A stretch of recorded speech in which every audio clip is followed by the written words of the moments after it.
వరుసగా మన success failure మన చేతిలో ఉండేది కాదు, అది అందరికీ మనకు తెలుస్తుంది. అయితే మీరు నటుడిగా ఈ సినిమాకి ఒక పై మెట్టు ఎక్కిన పెర్ఫార్మెన్సే మాకు కనిపిస్తుంది, ట్రైలర్లో కానీ సాంగ్స్ కానీ. ఆ రకంగా చెప్తే ఏం చెప్తారు మీరు?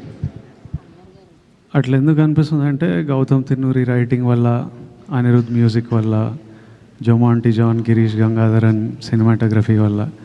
యాక్టర్ ఎప్పుడు ప్రతి సినిమాకి most of us, at least lot of us, ప్రతి సినిమాకి ప్రాణం పెట్టే చేస్తాము. మిగతావన్నీ కలిసి వచ్చినప్పుడు మీ అందరికీ చాలా బాగా అనిపిస్తుంది. ఎక్కడన్నా అది మిస్ అయితే సరిగ్గా చేయలే అనిపిస్తుంది, బాగా అనిపించదు. So if you all are feeling the impact, it's because of the team that I have with me. Vijay గారు, మిమ్మల్ని కెరీర్ ముందు నుంచి చూస్తున్నాను, చాలా అగ్రెసివ్గా మాట్లాడతారు.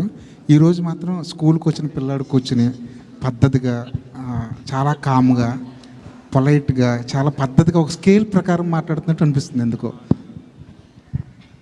నేను ఎప్పుడు లోపల అనిపించేది మాట్లాడతా, ఇప్పుడు ఇట్లా అనిపిస్తుందేమో అట్లా మాట్లాడుతున్నా. ఆ రోజు అంటే ఇప్పుడు ఇనిషియల్ స్టేజ్లో అగ్రెషన్ అదొక, అప్పుడు కూడా నేను ఎప్పుడు నిజంగా మనసులో అనిపించిందే మాట్లాడతాను. నేను దేని గురించి ఎవరి కోసమో నేను మారను. నాకు ఈరోజు ఇట్లా అనిపిస్తే ఈరోజు ఇట్లా ఉంటా. కాకపోతే ఆ ఇనిషియల్ స్టేజ్లో వచ్చే అగ్రెషన్ ఏముంటుందంటే it's like a defence mechanism. It's a defence mechanism. ఎవరు మనని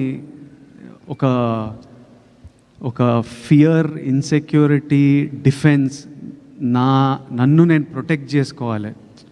ఎవరు నన్ను తక్కువ మాట్లాడొద్దు, ఎవరు నా వైపు ఫింగర్ పాయింట్ చేయొద్దు, నేను డిజర్వ్ చేసింది నాకు దొరకాలి అనే, అప్పుడు నేను ఒక్కడనే నా డిఫెన్స్. సో ఓవర్ ప్రొటెక్టివ్నెస్లో కొంచెం ఆ అగ్రెషన్ ఉంటుంది. నెమ్మదిగా what will soften a man is love. ప్రజల గురించి లవ్ వచ్చిన ఎంత సినిమాలో కూడా చూస్తుంటాం కదా, స్టార్టింగ్ అగ్రెసివ్ హీరో ఉంటాడు, అమ్మాయి లైఫ్లోకి వచ్చిన మదర్ వాళ్ళను ఎవరో సాఫ్ట్ అయిపోతుంటారు. ప్రజల లవ్ వల్ల ఇట్లా మీరు కూడా నా వైపు ఇక ప్రేమతో ఉన్నారు, ఇక మొత్తం సాఫ్ట్ అయిపోయినా. అట్లా ఆ ఇన్సెక్యూరిటీని దాటుకుని వచ్చేసారండి మీరు. ఆ ఫియర్ పోయింది. ఇంకా ఫియర్ అంటే ఎవరు ఏం చేస్తారు, మనని ఎవరు ఎట్లా మ్యానిపులేట్ చేస్తున్నారు, ఈ ఫియర్లు ఇనిషియల్ స్టేజ్లు ఉంటాయి. మనకు ఎవరు లేరు కదా మనకు సపోర్ట్ చేయడానికి. సో అది ఉంటుంది 100%. డెఫినెట్లీ అన్నీ ఏదో ఫియర్ నుంచే పుడతాయి. Any sort of behaviour, fear లైఫ్లో ఎక్స్పీరియన్సెస్, చిన్నప్పుడు గ్రోయింగ్ అప్లో experiences, it will all be part of that. Every change also that happens is because of the experience. నా చుట్టూ ఉండే ఎక్స్పీరియన్స్, ఎన్వైరన్మెంట్ వల్లనే ఆ చేంజ్ కూడా వస్తుంది. కానీ విజయ్ మోర్ అంటే ఇప్పుడు చూస్తే గతంలో కంటే ఇప్పుడు చూస్తే మోర్ మెచ్యూరిటీ కనబడుతుంది. ఏ వయసు అవుతుంది కదా, పెద్దోడిని అవుతున్నాయి అంటే రావాలి. కాదు, ప్రజల్లో ఉన్నావు కదా, అమ్మాయిలో కూడా ఉండొచ్చా? ఏంటి ప్రజల్లో అమ్మాయిలో కూడా ఉండొచ్చా? ఈ ప్రజల అమ్మాయిల్లో నేను చిన్నప్పటి నుంచి చూస్తున్నా. అంతేనా? కాలేజ్ అప్పటి నుంచి గట్టిగా చూస్తున్నా. విజయ్, ఈ మెచ్యూరిటీకి గత అనుభవాలు కారణమా, లేకపోతే ఈ క్యారెక్టర్ వల్ల ఏమన్నా చేంజ్ ఓవర్ వచ్చిందా? సారీ, మళ్ళీ సినిమాలో క్యారెక్టర్ వల్ల ఏమన్నా చేంజ్, మెచ్యూరిటీ ఏమన్నా వచ్చిందా, లేకపోతే గత అనుభవాలను దృష్టిలో పెట్టుకొని ఏమన్నా? లైఫ్ నేర్పిస్తుంది అన్ని. మొన్న హాలీవుడ్ రిపోర్టర్కి ఇంటర్వ్యూ ఇచ్చారు కదా, నెపోటిజం అని, దానిపైన ఏంటి అంటే మీ ఒపీనియన్ ఏంటి అసలు దానిపైన? నేనేం చెప్పినా ఒకసారి చెప్తారా? నాకు గుర్తులేదు.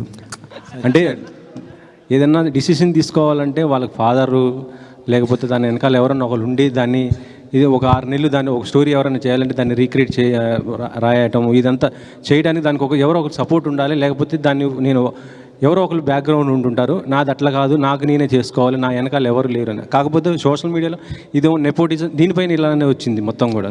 ఇప్పుడు మీరు మీ ఫాదర్ జర్నలిస్టా ఆర్ మీరే ఫస్టా? నేనే ఫస్ట్. ఇప్పుడు నాకు కొడుకు వచ్చి వాడు యాక్టర్ అవుదాం అనుకున్నప్పుడు వానికి నా ఎక్స్పీరియన్స్ అంతా వానికి వస్తుంది. అది వాని అదృష్టం, వాని తప్పు కాదు. వానికి నేను సినిమా ప్రమోట్ ఎట్లా చేయాలో, స్క్రిప్ట్లు ఎట్లా ఉండాలో, ఎలాంటి టెక్నీషియన్లు ఉండాలో, ఎవరు మంచోలో, ఇవన్నీ నా లైఫ్లో నేను నేర్చుకొని ఆ జర్నీ వల్ల నాకు ఎక్స్పీరియన్స్ వస్తుంది. అది నా చుట్టూ ఉన్న వాళ్ళకి నా కొడుకు వాడు యాక్టర్ అయితే వానికి పనికి వస్తుంది, అది వాని అదృష్టం. ఆ అదృష్టం నాకు లేకుండే.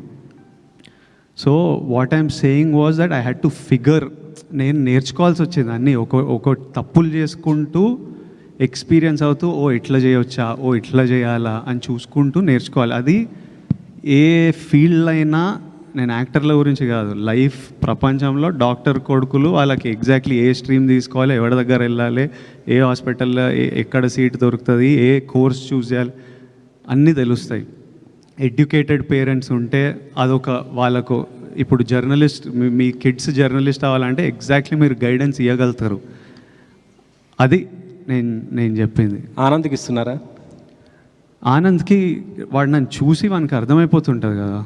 And he's definitely has the benefit of being the brother of being my brother. So 100% he has a benefit of that.